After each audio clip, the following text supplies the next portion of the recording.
Maithili express की शानदार प्रस्तुति।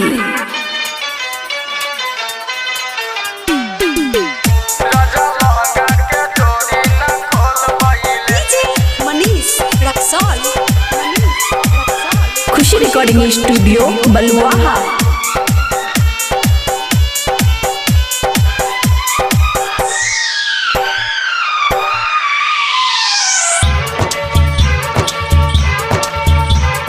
पहिला राती सखी करले ना कौन कथी।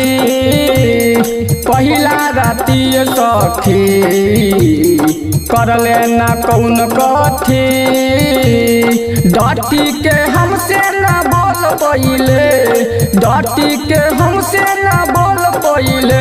राजा लहंगा के डोरी ना खोल पहिले, पिया लहंगा के डोरी ना खोल पहिले। पहिला राती सखी करले ना कौन कथी। पहिला राती सखी करले ना कौन कथी। डटी के हमसे ना बोल पहिले, डटी के हमसे ना बोल पहिले। राजा लहंगा के डोरी ना खोल पहिले, सैया लहंगा के डोरी ना खोल पहिले।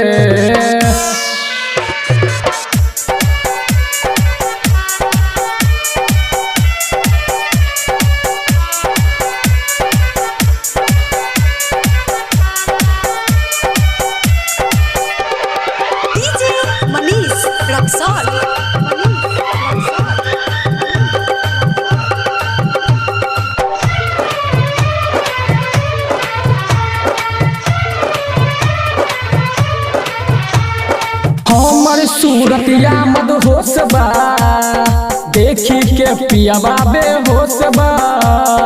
देखी के पियावा बेहोश बा। हमर सूरतिया मदहोश बा, देखी के पियावा बेहोश बा। केकरा से कहम ई बात हो, हिलना कोनो राती खात हो। हम तर पीले चुप चुप के जान निकलेला, घुट घुट के। ढोरी में कहियो ना हाथ डालले, ढोरी में कहियो ना हाथ डालले। राजा लहंगा के डोरी ना खोल पाइले, सैया लहंगा के डोरी ना खोल पाइले।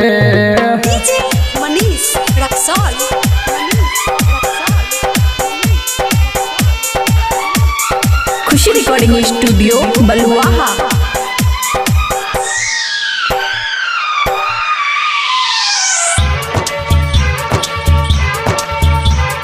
पिया जे प्यार से बातें करती, खाना परोस के खिलती।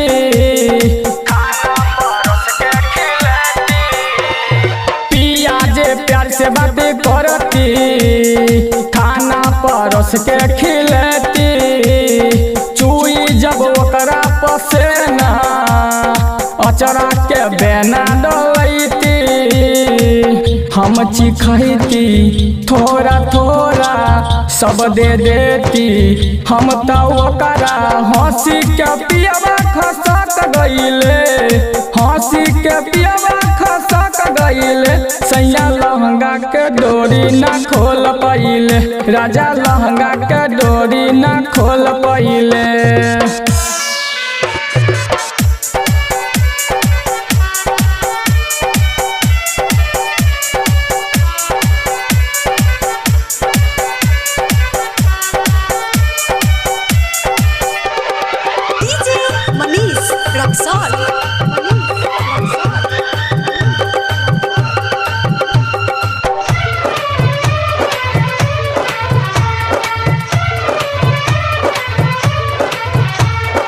अर्जुन दे बड़ा मुस्कावे, हमारा पे दाना हो डाले।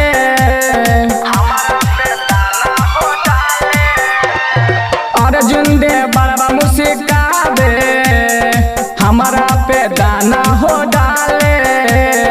कहेला भैया बकलोला बा, हमारा में देखो कितना जोश बा।